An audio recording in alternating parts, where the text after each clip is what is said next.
السلام عليكم ورحمة الله متتبعي، مرحبا بكم في عدد جديد من الفقرة الإخبارية الرجاوية. تقدم النجم الفرنسي كيليان مبابي جناح باريس سان جيرمان والصفقة المنتظرة لريال مدريد بطلب خاص إليه فلورنتينو بيريز رئيس الملكي قبل قدوم فترة الانتقالات الصيفية المقبلة.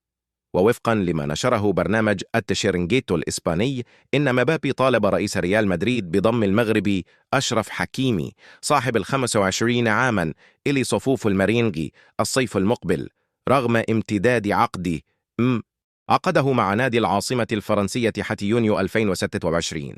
ويرتبط اللاعبان بعلاقات قوية جدا، إذ ظهرا مرارا في لقطات خارج ملاعب الكرة، كما ارتبطا بصور احتفالهما سويا عند تسجيل أهداف فريق العاصمة الفرنسية.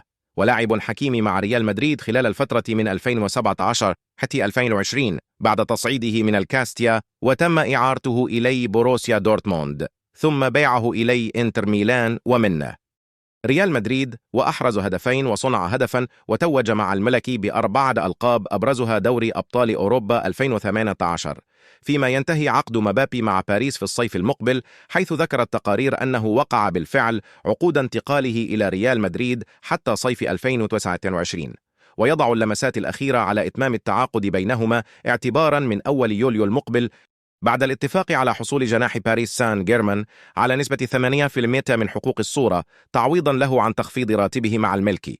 وكشفت تقارير صحفية عن توقيع مبابي عقدا مدته 5 مواسم، وسيرتدي القميص رقم 10، وسيحصل على راتب سنوي قيمته 15 مليون يورو بخلاف 150 مليون يورو مكافأة توقيع موزعة على مدة العقد.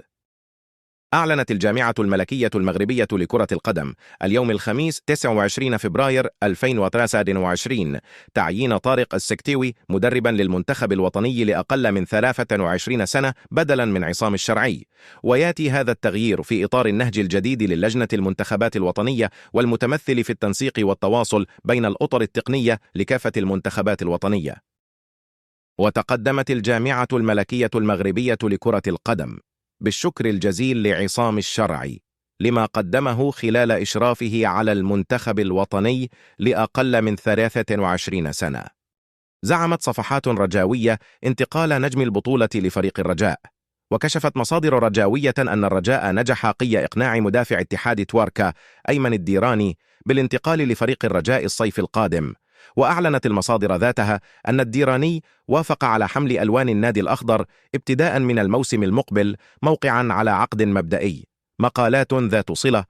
وكان الديراني مطالبا لفريق الوداد، بل كان الفريق الأحمر يعزم إشراكه في صفقة تبادلية.